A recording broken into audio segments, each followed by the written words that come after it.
Alright, what up guys? So today we'll be breaking down the what if called the Destructive Majin from Dragon Ball Z Budokai Tenkaichi 1. So first I'm going to explain what this is about, and then I'm going to try to make sense of it for you guys. So this what if is a lot longer than the ones I've already tackled, and this one I do find very interesting because it does have a lot of changes. So this first battle sees Fat Buu versus Vegeta, but what's interesting about this one is that it's Super Saiyan 2 Vegeta, not Majin Vegeta. So I'll break down how that would make sense later on. Next we see Fat Buu versus Super Saiyan 3 Goku.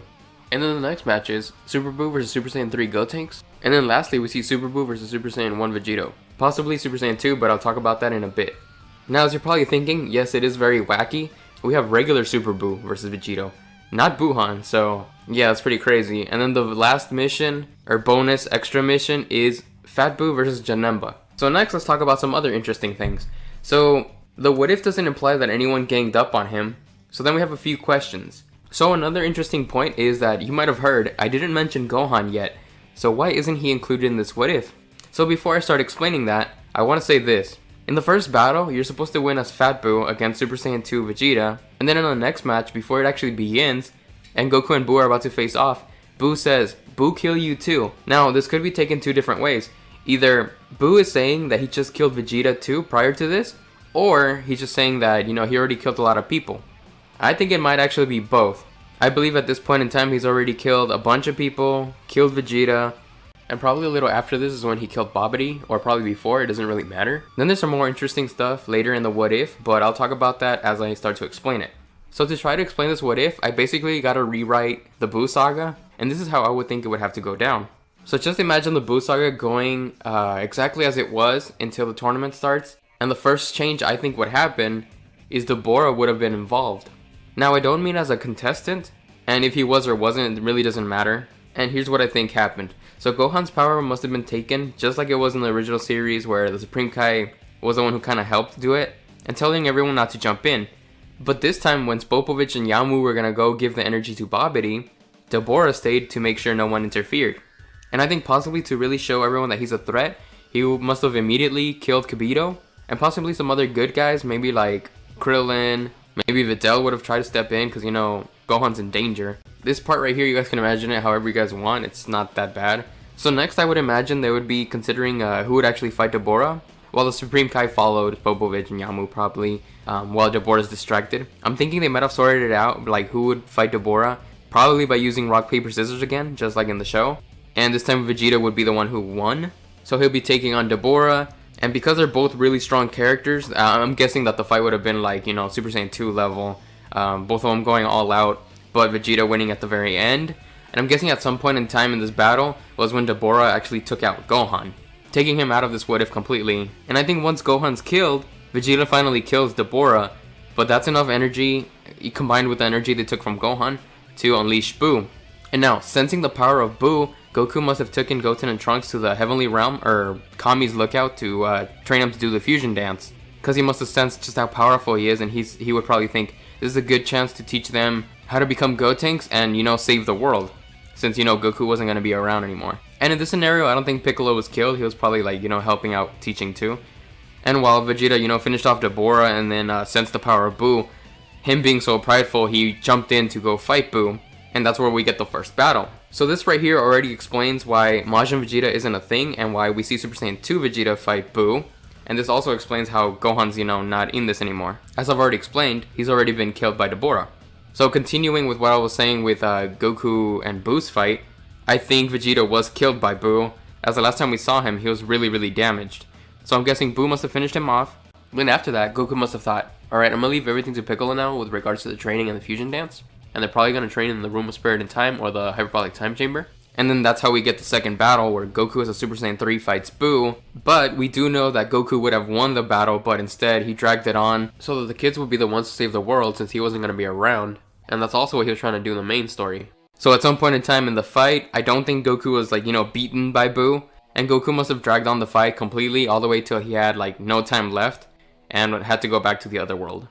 Now, I will say this about my storyline. Because we don't see Super Saiyan 1 Gotenks versus Super Buu, I'm thinking the kids must have continued training while Buu did something else, which I'll explain right now. So at the beginning, I told you guys all the matches that went down in this scenario, and one of the fights was Fat Buu versus Janemba, and this is when I think it took place. And so when Goku returned to the other world, this must be where some of the events of Fusion Reborn happened.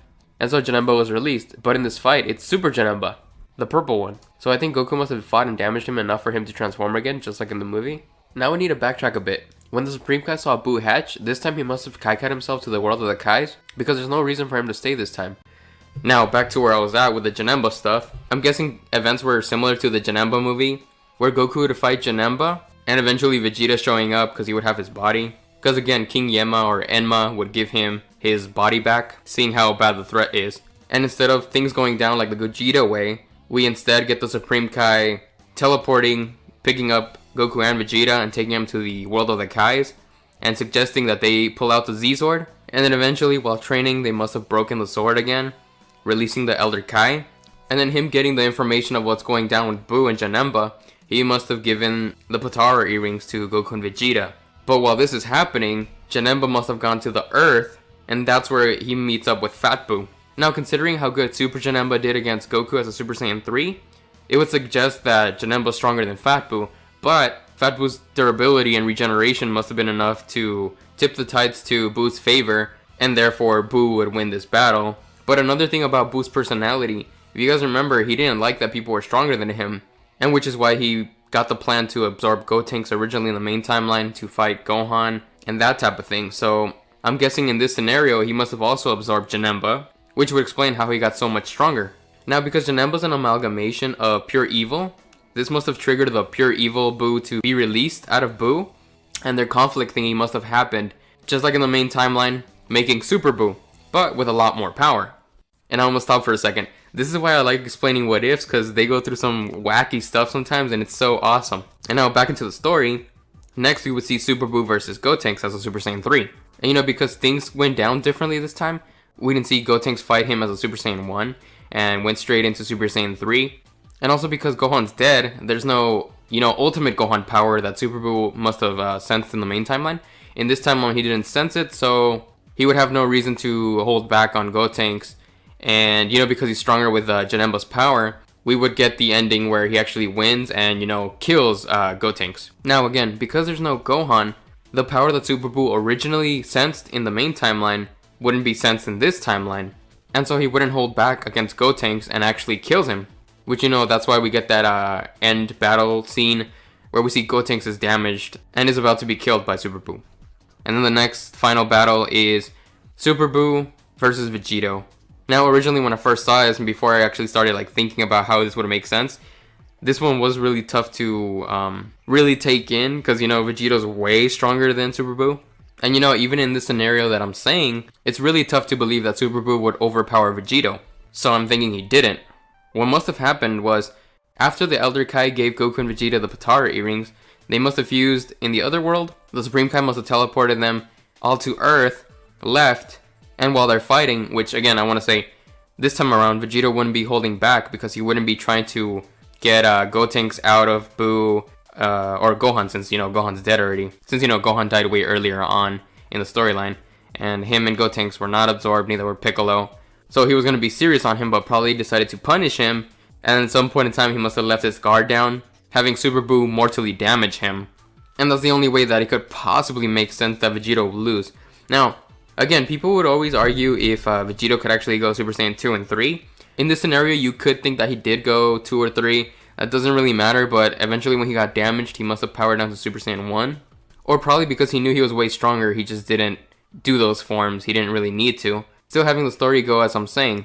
And there is a line that Vegito said that he's that he can't believe that he's losing because, he was in his peak form. Now, this doesn't mean that he was in his highest Super Saiyan form. He could just be talking about that he's, fused. And if you think about it like that, that is pretty crazy, and it does make sense why Vegito would say that. He wouldn't be able to believe that because he should be a lot stronger, but he must have let his guard down. Buu took advantage of it, and, got the win. And so, yeah, that's my little wacky idea of how the story must have gone down. What do you guys think about that? Now, the end summary does confirm that, Buu destroyed or killed everyone. So, yeah, in this scenario, Vegito, Gohan, Gotenks, Piccolo, everyone must have died. Buu was left by himself in his Super Buu state, or form. And so this really is a depressing little storyline, but yeah, it's also kind of fun. It was fun to think about, and I really like to hear your opinions on it. And also, besides explaining it, I also did want to say that's kind of funny how this scenario explains that Super Buu recognized them, even though he probably didn't see them fuse in front of him, he knew it was Goku and Vegeta just based on smell. Oh yeah, and I also want to say that in this scenario, it's more than likely that Kibito died rather than the Supreme Kai. I know they can both teleport, but I'm thinking it would have to go that way because of Supreme Kai's character. He is more inclined to take people to the Supreme Kai's realm more than Kibito. And you know, he's also the type of character who, like in the main timeline, he suggested that Gohan would try to pull out the Z-Sword. Kibito isn't the type of character to do that. And also, as we've seen in Dragon Ball Super, he can teleport. Also, just wanted to say that just in case you guys forgot. And basically, all the things that I didn't really mention, I think kind of went down the same. I think Babidi killed Popovich and Yamu. And if you think not, it doesn't really change the scenario that much. If they stayed alive, because, well, if they didn't do it, I guess Boo would have killed them. But you know, Babidi doesn't really have any reason to keep him alive, so he probably did it. And also, you know, I think King Yema got his ability to send people to heaven and hell again, because Janemba's out of the picture. But, you know, Super Boo has free realm to go do whatever he wants now, kill as many people. So, yeah. So, thank you guys for watching. Like, comment, and subscribe. Peace.